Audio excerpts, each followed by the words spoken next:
All right, y'all. Welcome, one and all, to Discovery Paranormal. And you know what we're going to talk about tonight? Cryptids, man. Cryptids. A lot of people tell me a lot of stuff. I was in the woods. I saw this thing. It was as tall as a man. Stared right at me. It did. Made me poop in my pants. And I ran to my truck. Got the hell out of there. Goddamn monsters in the woods. So, is it real? Is it not real? Have you ever seen people's hunting cameras and things like that when they catch crazy images? And yeah, a lot of them are fake, a lot of them are BS, a lot of them are Photoshop, but then some of them aren't. And that's the part that I like. The ones that you have to look at the photo to really understand what's going on there, but good, fun. You could have all that. I like evidence. I like evidence. I don't want to hear people's stories. Stories are great for starters, but I want to see the evidence. You tell me there's a Sasquatch out there, I want to see it. Him, them, her, whatever they gender specify. I want them on the laying on a table in front of me so I can examine it and take it apart as a scientist would, even though I'm not a scientist, but I'm kind of a basement scientist, as it were. I have my experiments going on. So it comes down to this: you can have your belief. That's great. I like the stories, and I like the history of the stories, the beliefs from once upon a time, and then the personal accounts today. What's going on? Also the honesty behind it, like pterodactyls. I did a show recently about pterodactyls. There are pterodactyl sightings in the Carolinas, in Utah. Here in the United States. So I wonder, okay, or could these things possibly survive? Do you know there's a lot of woods out there? There's a lot of land in the US. There's territory that people don't live. People don't even venture in there because they're too hard to get to. Yeah, once in a while people will do the walkthrough or whatever, but these places are middle of the nowhere, type of places. And Canada, other places like that, but man, you want to start getting into middle of the nowhere. You can talk about China and Russia all day long, that there's unexplored territory in Russia, unexplored swamps in Russia.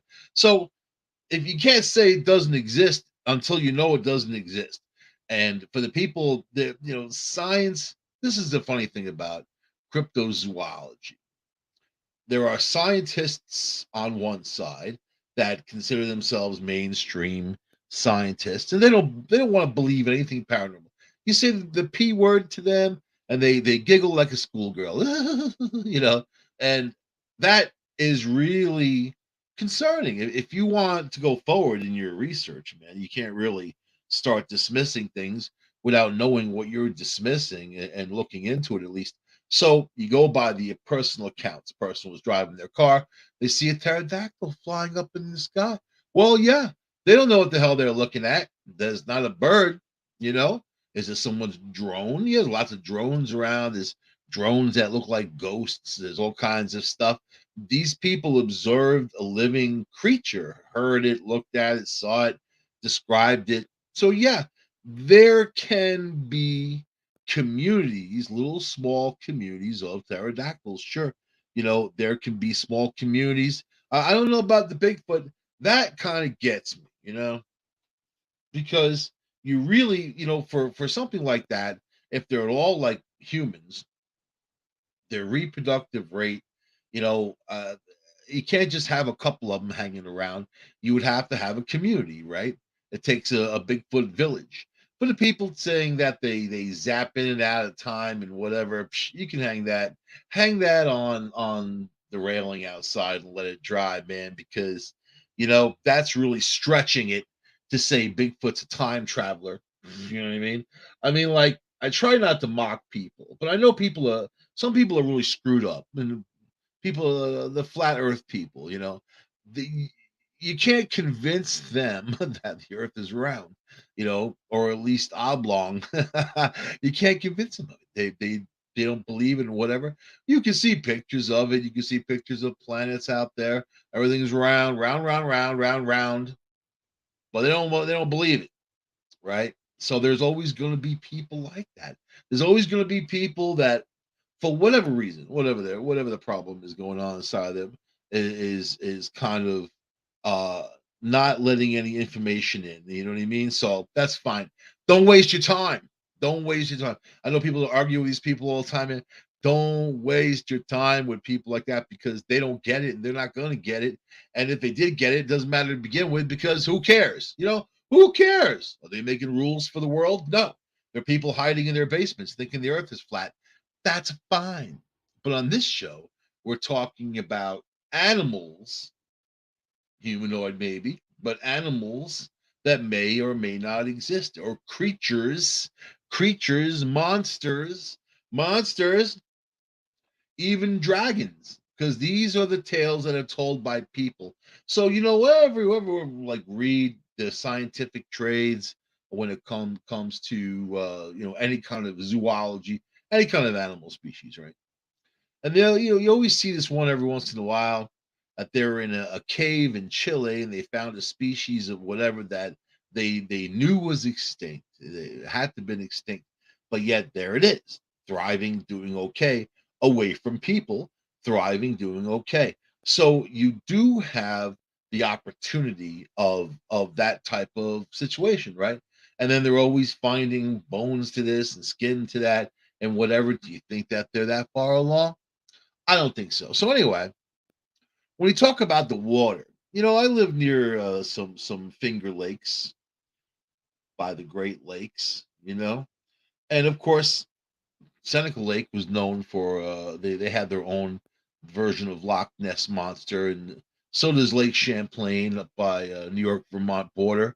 They have that too. So you do have these creatures. Keep in mind, like Seneca Lake, Cayuga Lake.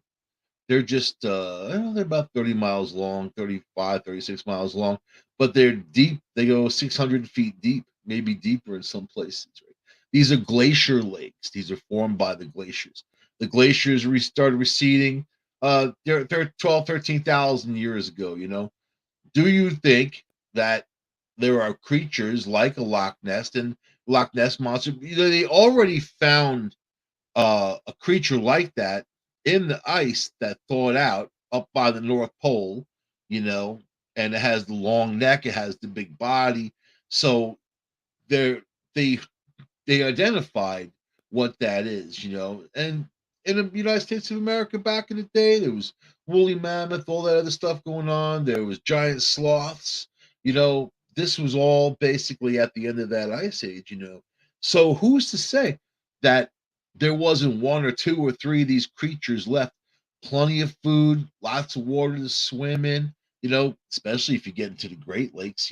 But I mean, even the Finger Lakes, you've got dozens of miles of lake, and there's giant sturgeon in the lake and other types of sea lake creatures or whatever.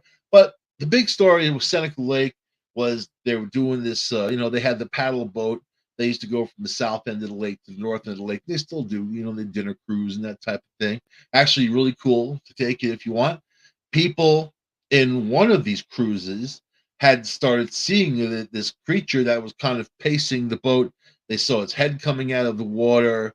They ran the boat into it. The captain, of course, instead of study things and just kill everything, right? The captain ran the boat into it, and then they hit it, and they think they killed it. They didn't see it again, but the creature was even bigger than the boat. This was a huge paddle boat. So, and then other times, people had taken pictures of Watkins Glen down there in the water, around the Bay Area, whatever you want to call it, you know, of the same type of creature sticking its head out of the water, and they've seen it up north too. So this is the same description of others. So let's talk about the Brazno dragon, which is a lake monster in Russia, right? So the Brazno dragon, also known as the Braznia, is a lake monster which is a Russian folklore, is said to inhabit Lake Brosno near the Andreapol in western Russia. It is described as resembling a dragon, and it is the subject of a number of regional legends, some which are said to date back to the 13th century. You're going to see that similarity with these stories, right?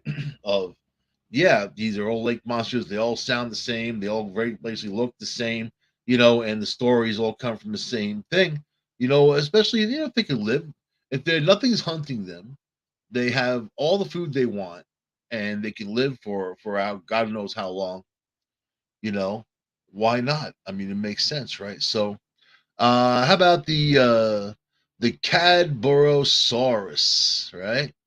The Pacific coast, kind of North America's Pacific coast, maybe a little southern Canada, right? Is nicknamed Caddy by journalist Archie Wills. Is a sea serpent in the folklore regions of the Pacific coast of North America, named derived from the Cadboro Bay in Greater Victoria, British Columbia, and the Greek root word of saurus, meaning lizard or reptile, and also champ. So champ is the one from Lake Champlain, you know, and people have talked about Lake Champlain, 125 miles long, big body of water, lots of islands, you know, and basically it extends all the way up to Quebec. That's how they say it. Quebec. I say Quebec. The legend of the monster is considered to draw a large amount of tourism to the area. People love to talk about that stuff. People love to hear about their stories. There are fishermen that have seen it and all that. But I mean, everything has its time. And now these days, you don't hear all the stories anymore. You don't hear about, hey, I saw this pop out of the water and whatever. And there's a time for everything. Nothing gold can stay. But it's basically about having a thriving community. Yeah, if you're going to kill them and destroy them, run your boats into them or whatever, or if these creatures were living in colder conditions, more arctic conditions, they're used to that type of thing. That things heat up, that could happen for them too. So anyways, what about the water hound? You ever hear that one now? The the Daba Chew. Daba Chew. The Daba Chew or King Otter is a creature of Irish folklore, resembles both a dog and an otter, though it sometimes is described as a half dog, half fish. It lives in the water and it has fur with protected properties. So I mean, if you look at seals, seals have fur, and there are other sea creatures like that. So is that far fetched? Is that too far off? The spectrum of believable, right? As for pterodactyls, there was pterodactyls, so there's really no reason to say that there isn't. Something that could fly. They're not all that big. I mean, a lot of them are. There's actually pictures, multiple pictures from back in the day, soldiers and this and that, whatever, that had killed them, and they're holding them up, and you're gonna see there was a photocopy. Whoever's photocopying them is pretty genius. But these are also accounts. These are accounts in local newspapers and all of that. So how about the Ego Pago?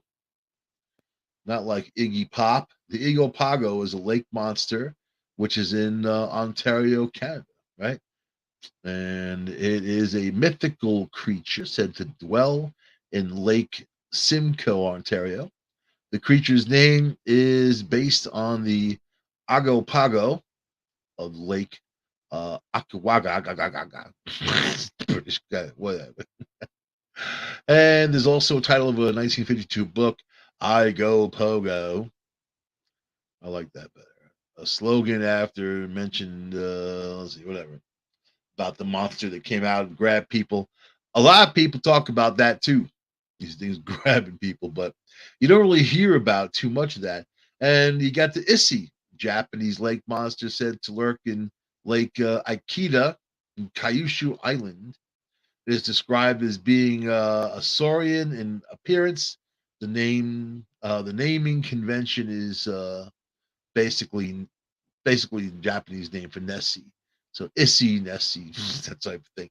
And Japan, with all their nuclear leaks, I'm expecting much larger and much more aggressive type of Godzilla type of thing, man. They've got another lake monster, the Kushiel is another lake monster said to be living up in Lake Kushara. The name comes from the same thing, Loch Ness.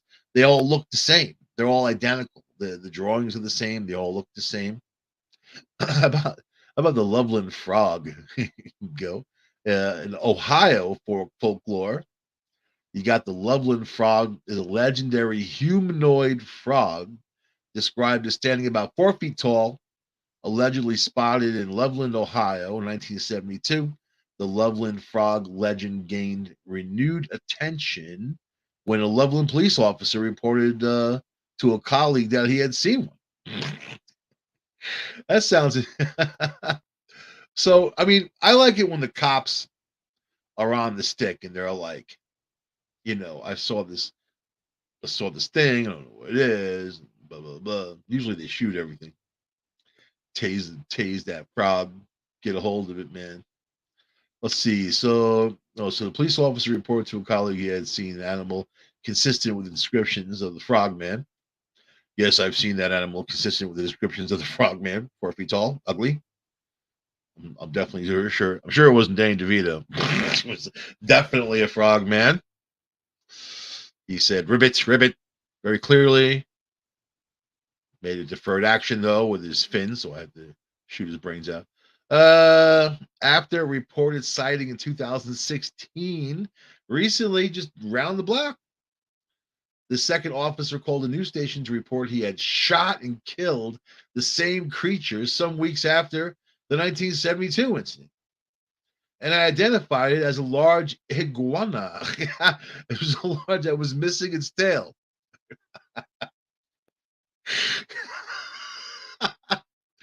Oh my God! How'd that call go?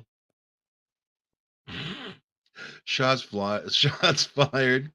Yes, this is Officer number 6, Officer Bolwetsky. I just killed something. Just killed a large iguana in Ohio with no tail. Yep.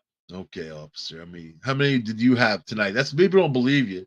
They think that you're drunk or get into their coke supply, whatever they got. You know what I mean? Start seeing giant frogs. So, but it wasn't just the one time; it was multiple times that they had seen this frogman, right? A large iguana. All right. University of Cincinnati folklore professor Edgar Slotkin compared the Loveland frog to Paul Bunyan, although Paul Bunyan doesn't look like an iguana, saying that the stories have been passed down for several decades and that the sighting reports come in predictable sightings. I don't know. Is that just people sitting around saying, let's make up a story of a frog? Maybe, maybe, or maybe the sucker's out there. How do you know? It could be. You don't know until you know. You want to. The people who dismiss things, I think, are afraid. They're afraid to know. You know what I mean? But here we go. Here's a copy of the Loveland Police Report, March 3rd, 1972, 1 a.m. Loveland police officer Ray Shockley was driving on Riverside Drive near the Totes Boot factory. Totes Boot and the Little Miami River when an unidentified animal scurried across the highway in front of his vehicle. The animal was fully illuminated in his vehicle's headlights. He described it as 3 to 4 feet long, about 50 to 75 pounds, with leathery skin. You sure it wasn't Danny DeVito? I think that was Danny DeVito. I think he was maybe in Ohio, probably getting drunk at a frat house. I don't know. He's a pretty sporting guy. He reported spotting the animal crouched down like a frog before it momentarily stood erect to climb over the guardrail and back down towards the river. 2 weeks after the incident, a second Loveland police officer, Mark Matthews, reported seeing an unidentified animal crouched along the road in the same vicinity as Shockley's sighting, Matthews shot the animal, recovered the body, and put it in his trunk to show Officer Shockley. According to Matthews, it was a large iguana, about 3.5 feet long. Feet. That's a big iguana, man. And he didn't immediately recognize it because it was missing its tail. Matthews probably shot it off. He speculated that the iguana had been someone's pet that got loose. So that's why he shot the shit out of it, basically. And Shockley was shown that the dead iguana confirmed it was the animal he'd seen 2 weeks previous, but they weren't quite sure if it was an iguana. And they said it looked more like a frogman. So whatever. They killed the frogman. And they changed to iguana. Oh my god. It turned into a night of chilling tale and horror. I love stuff like that. You don't get a chance to be afraid from silly things anymore when you get older. If you are, then something this is a problem. But there are real things when you get older, like government that scares the hell out of you. Or humans. Humans, the most dangerous animals on the planet. We're talking about all these what ifs and wannabes. Humans are the most dangerous animals on the planet. So what about the Mamlambo? It's a deity in South Africa in Zulu mythology. The goddess of the rivers, described as a large snake-like creature. Anyway, they're all the same. Manipogo, Mokaliki, Mokamuku. There's a whole bunch, and they all have the same type of makeup, same type of thing. So who's to say that it's not those creatures? They're aquatic. They got the big long neck. They got the big body. Looks identical to Loch Ness, but there are people that they shut the door on it for whatever reason. Oh man, they found them whole in the ice. You know what I mean? And not that far from where they see these other ones. So I think that you can place them at the scene, maybe, right? So what about land? You always hear the people saying Jersey Devil or something in their backyard. They saw something in the woods coming after them. So you got what about the Almas? The Almas, and they say he's a folk creature, basically deity said to inhabit. Let's see the Pamir Mountains of Central Asia, and I've heard about these things. They're basically their version of a Bigfoot. And some of them only have one eyeball. Apparently, they howl and they do all kinds of stuff, and people tend to stay in their villages at night because of that. So let's see. This is 1964. Scholar P.R. Rinson said the origin of the old name is quite unknown, and it does not lend itself to translation into other languages. So it's old, right?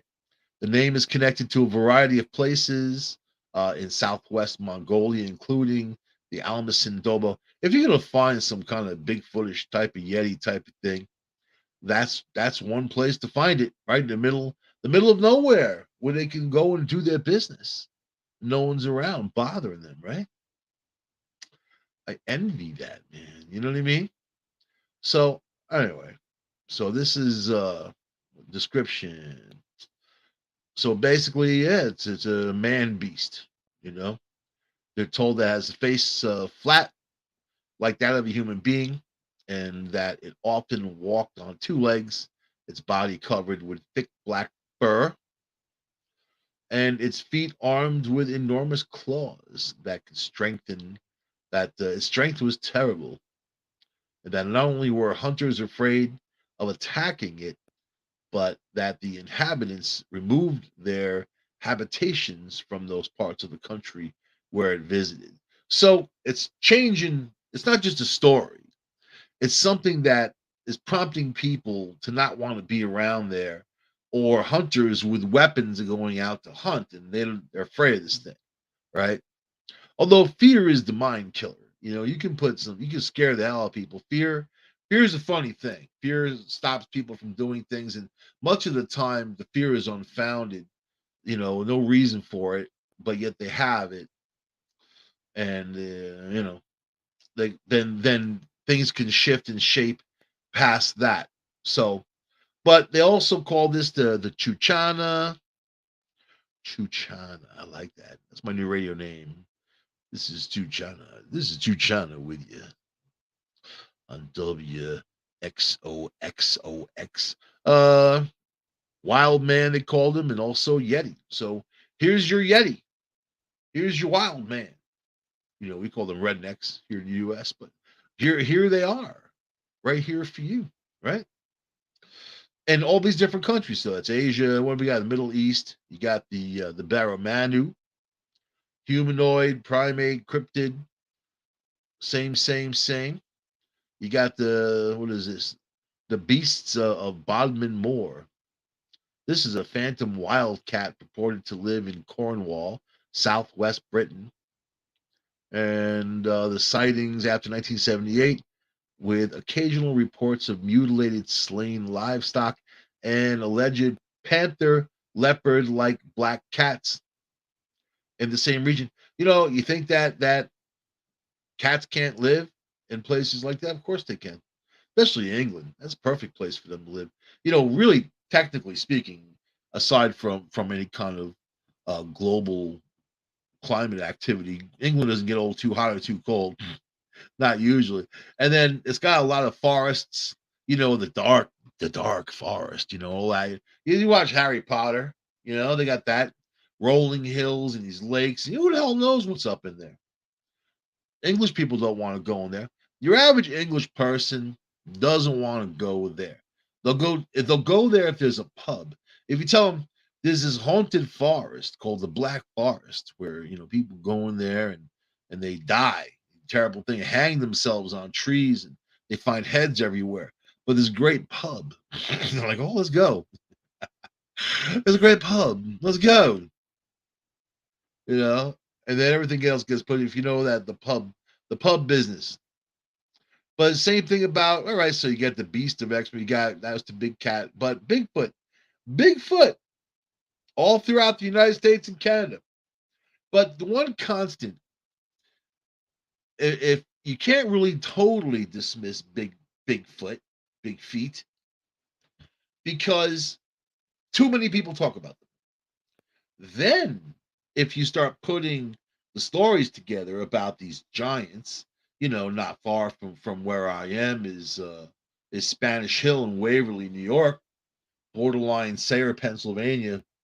When they were putting the road in way back when, they found all these really tall skeletons, 11 feet tall, 14 feet tall, and that all buried on a mound overlooking the Susquehanna River, apparently, right? So they found the bones. They called the chief archaeologist for Pennsylvania at that time, who was in Pittsburgh, to show up to verify the bones. He did. They did. He took all the bones. He shipped them off to the University of Philadelphia, where they disappeared, and no one ever talked about it ever again. So if you talk to the historian down there in Waverly, which I did, she at first she kind of laughs and blows it off. It was a hoax. But then I'm like, it's the late 1800s. You've got these men who are digging. They're not the hoaxing types. To say you're getting bones and stringing them all together, the bones weren't even animal bones, and then they went that far to have the chief archaeologist stop the work. By the way, they stopped all the work. So then these guys are out of work. They're sitting around. They're waiting for the archaeologist to show and do all that. You're gonna say, "Oh, that's a hoax," and then document the bones, ship the bones to the University of Philadelphia, where they disappeared, and all that's a hoax. Come on, man. That's a pretty deep, far, wide hoax. So, and those creatures, if you look at upstate New York and northern Pennsylvania, and you start going back, if you go back thousands of years, there's a lot of undocumented history This is even before Native Americans were in the areas at times. If you go back, 20, 30, 40,000 years, even that, you're talking, I mean, you're going way back. A lot of people can't think that far. But say Jesus was walking around a little more than 2,000 years ago, supposedly, right? Just 2,000 years ago. Egyptians around 5,000 years ago with, their civilization, you know what I mean? So if you start talking about, let's say 12,000 years ago, you had the Paleo Indians out there, you had out like Utah, and also the Fremont were pretty much the first, and on the East Coast, you also had Native Americans. So go back 40,000, 50,000 years. You don't know. So whatever they were, they found them. Oh, by the way, they had horns. The males, they believed, were the ones with the horns protruding from their heads. So big 14-foot long skeletons with horns. And yeah, it's a hoax, right? Whatever. The people digging weren't that technologically savvy to even hoax something like that. These were laborers who were digging, so I'm not buying it. But people have seen Bigfoot in the area, even recently in the Finger Lakes. Finger Lakes is pretty populated. You still have your forests and whatever. Northern Pennsylvania, you have a lot more dense land, dense forests. And if some creature wanted to come out at night and be socially distant and do that thing, I live that life myself, so nobody ever sees me. Sometimes I see people in the store during the day, like, "Hey, where have you been for all these years?" Hiding in my bunker, hiding from the world. Anyway, so do you believe it? Do you believe in Bigfoot? Do you believe in all these stories? Every continent has a Bigfoot story, you know, and they all kind of happen. They have their tales, right? So how about the Bukit Timah Monkey Man? Monkey Man. How about the Monkey Man?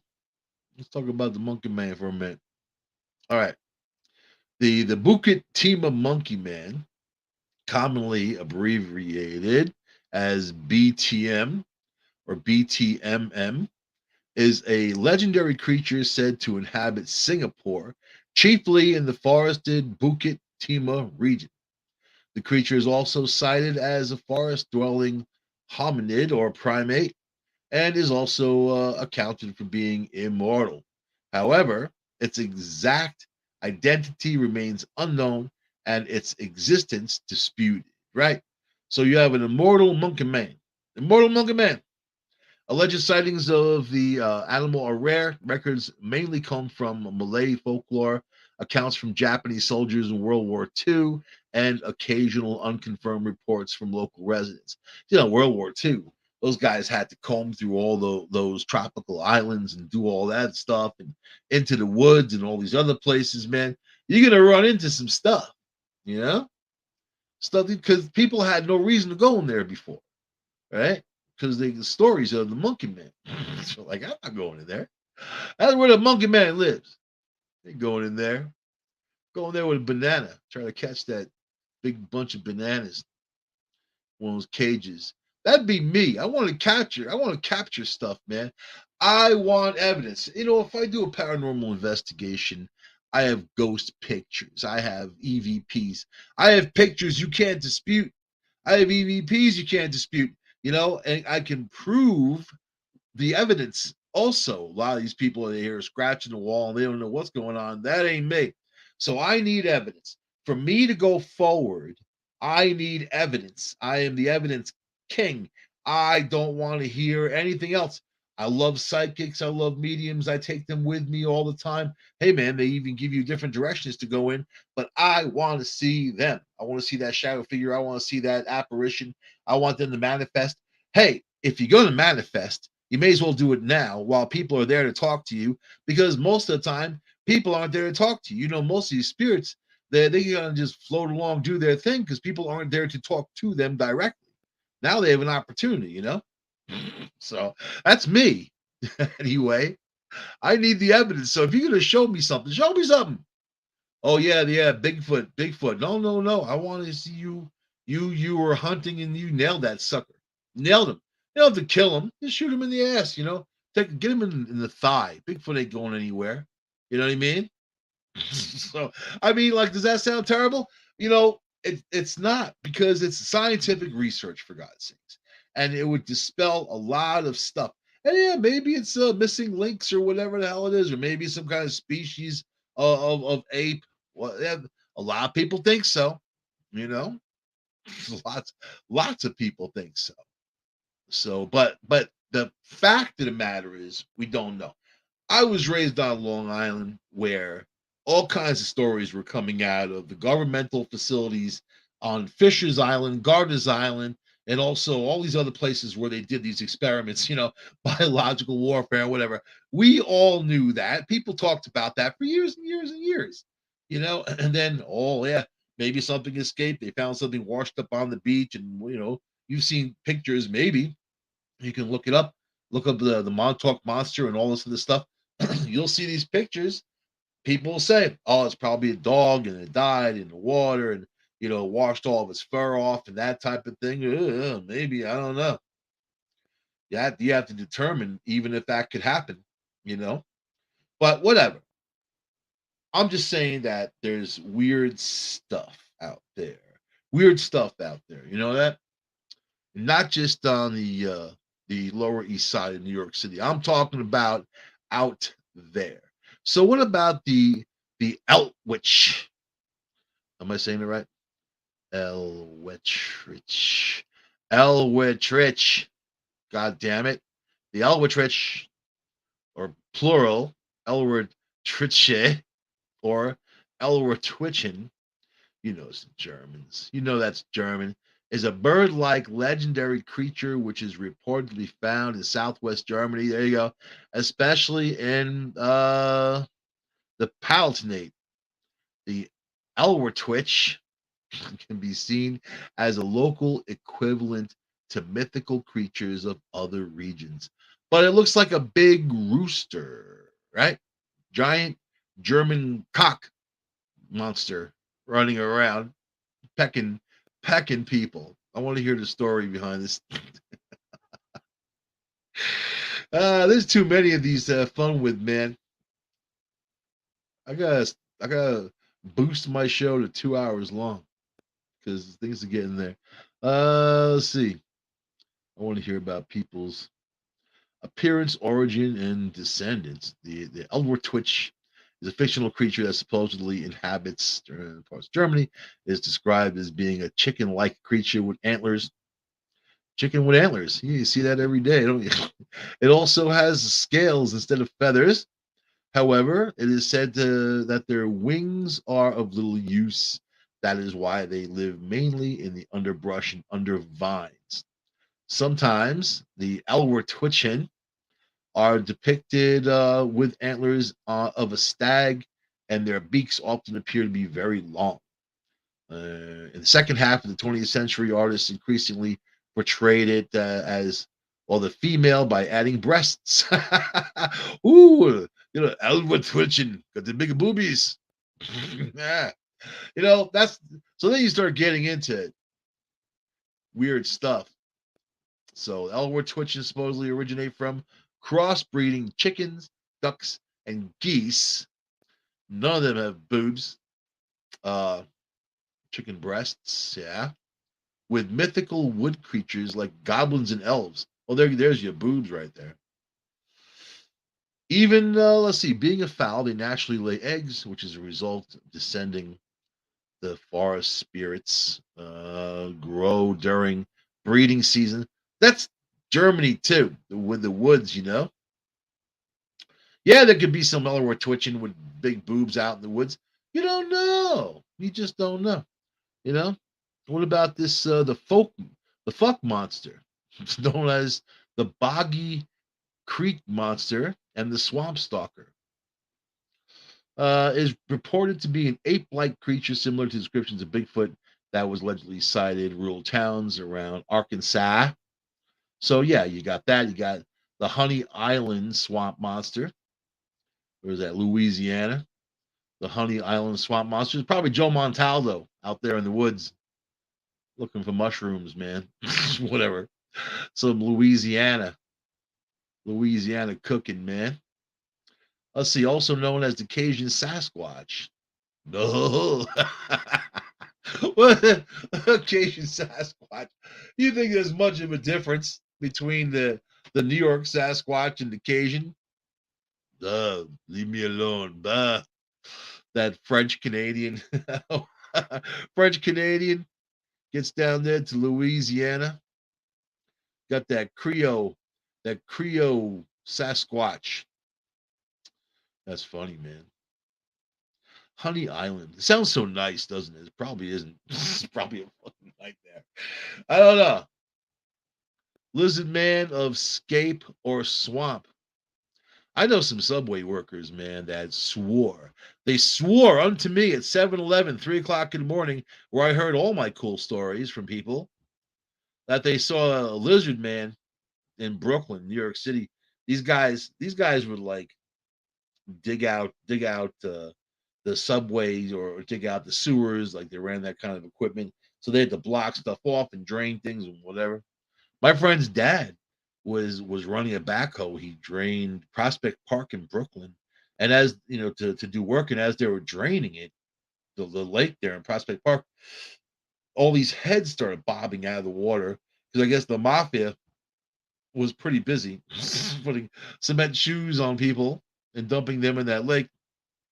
Dude said he had nightmares for forever.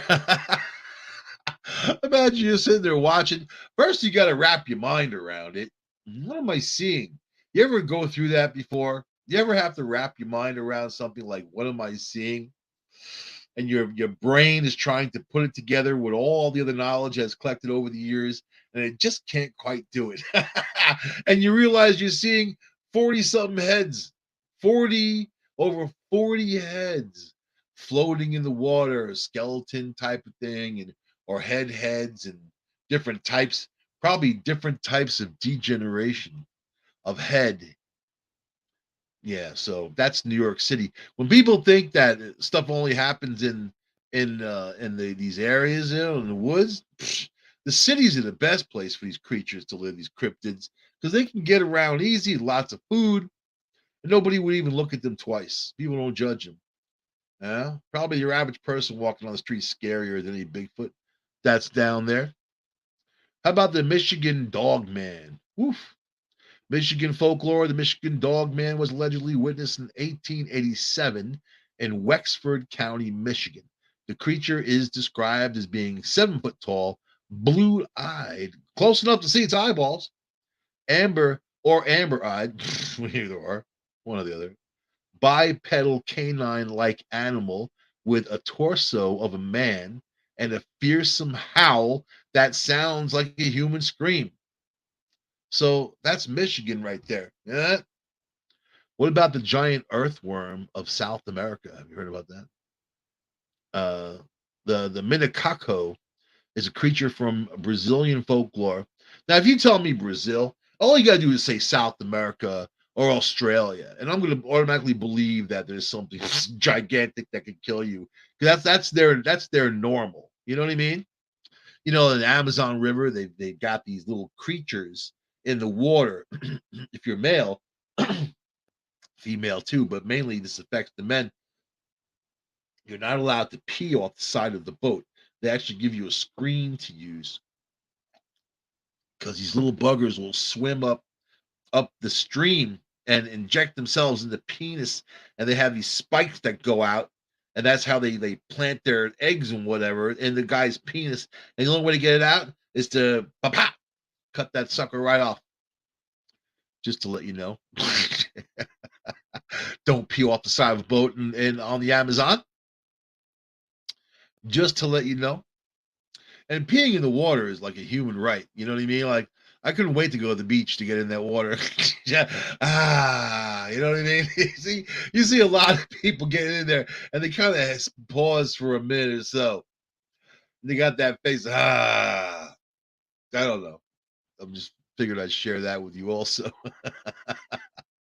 Yes. How about the orang mawas is also another type of about 10 foot tall, covered in black fur, been reported feeding on fish and raiding orchards, and many sightings. This is in Florida. You know what I mean? Well, that was Malaysia. Florida is the skunk ape in Florida. Another one, and they call it swamp ape or Florida Bigfoot is an ape-like creature said to inhabit the forests and swamps. I don't know about anymore with all those snakes, man. You know what I mean? It must be hard footing. How about in China? You got the Yeren, which is a cryptid ape man reported to inhabit remote mountainous regions of China, forests and all that. They got lots of forests there. The name comes from hairy man. Hairy man. So, and they've been talking about that. How long? Since 340 BC. They've been talking about that in villages and whatever. Of course, the Yeti, Himalayas in Asia. I just made a new word, Himalaya. I like that better. I'm going to use that from now on. Himalaya. The Yeti is an ape-like creature purported to inhabit the Himalayan mountain range. All that. And of course, the Yowie. The Maui Wowie Yowie, Australian folklore entity that is reputed to live in the outback, Aboriginal oral history that has its roots. They tell their stories, like Native Americans, of course. In parts of Queensland, they are known as the Quicken and as the Jagabina in parts of the New World. You know what? My Crocodile Dundee starts kicking in, man. So real quick, gonna end the show in a few minutes, but how about the Jersey Devil? Now, this is something I've heard about all my life, and I know people that have witnessed they're out in the woods getting effed up and they encountered the Jersey Devil. And then they ran their right. In southern New Jersey and Philadelphia folklore in the United States, the Jersey Devil is a legendary creature said to inhabit the forest and the pine barrens in the South Jersey. The creature is often described as a flying bipped with hooves, but there are many variations. It's crazy. They have this picture, and I actually used it on the banner for the show tonight of the guy's hunting camera, and you got these deer, and here comes this thing, looks just like a Jersey Devil. It's got the wings, it's got the hooves, it's got the crazy looking head just coming into the picture on the right. That's pretty cool. How about the Mothman? The Mothman. I met this guy in a supermarket. He used to work doing stock at night, and he would tell me all about the Mothman. If you're sitting there blazed out of your mind, that's the kind of place where you want to hear it. I just came in here to look at shiny stuff to play with your aluminum foil, and you're telling me a whole cool story about the Mothman. In West Virginia folklore, the Mothman is a humanoid creature reportedly seen to the Point Pleasant area, November 15th, 1966, and to December 15th, 1967. The first newspaper report was published by the Point Pleasant Register, dated November 16th. So people see it, and they still see it. This Mothman. How about the Owlman? How about that? In Cornish folklore, the Owlman, sometimes referred to as the Cornish Owlman, or the Owlman or a Mawnan, is an owl-like creature said to have been seen in 1976 in the village of Mawnan, Cornwall. The Owlman is sometimes compared to the Mothman. See, they got their own English version. How about the Thunderbird? North America. Thunderbird is a legendary creature in certain North American indigenous peoples' history and culture. Can we not call them Native Americans anymore? I mean, is there another? I can't keep up with these terms. Oh, this is an indigenous peoples, North American indigenous peoples. Ugh. It is considered a supernatural being of power and strength. Yeah, the Thunderbird. You don't mess with the Thunderbird. So that's just a few, you know what I mean? But they've got these cryptoid types that come out of the swamps and they walk all weird. Man, I did a whole show about that a month ago, 2 months ago, whatever the hell it was. So interesting things. I like the stories. I want to see the evidence, man. I want to see the evidence. So you go out there and I want to capture that Jersey Devil. You know what I mean?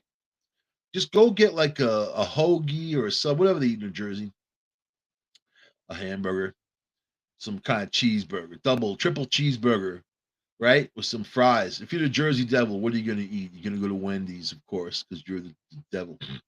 And you get, you're going to get a triple cheeseburger with French fries, big extra large, and one of those frosties, man, chocolate frosty, right? And you leave it there with a big cage kind of thing, And when it goes under there to eat it, you pull the stick and you got it, man. You got the Jersey Devil. I want to see it. I want to see the Sasquatch. I knew this girl. We started talking about to each other anyway on Facebook because of that champ, and I told her about the sea monster or the lake monster in Seneca and whatever, right? So then she's telling me about the Bigfoot, and she sends me this video. That like the first video, that French camera crew that was walking on his path, and there was the Bigfoot, and they saw it, and they zoomed in on it, and I started picking apart what was wrong with all of that, and they just happened to be there, and just happened to have the camera on them in the middle of nowhere for no reason. A French camera crew. They weren't looking for Bigfoot. They had no reason to be there, and they actually had a lens that can zoom in, which was unheard of way back then. So I just thought it was weird. Man, she got so mad at me, she blocked me. She blocked me right away. So it was like, how dare you? Blah, blah, blah, blah. So you can't challenge people on stuff, but I like knowledge and I like evidence, and I don't want to hear. I don't want to hear your story. I'll start with the story. That's the appetizer, But I want the steak for dinner. I want that Bigfoot steak. You know what I mean? I don't want to mess around. Give me some Loch Ness wings as appetizers, but I want that Bigfoot steak, man. So Jersey Devil for dessert. I will see you guys next week on this here shoe. Y'all. On United Public Radio Network, UPRN talkradio.com. Oh yeah. Bye. Adios. See ya.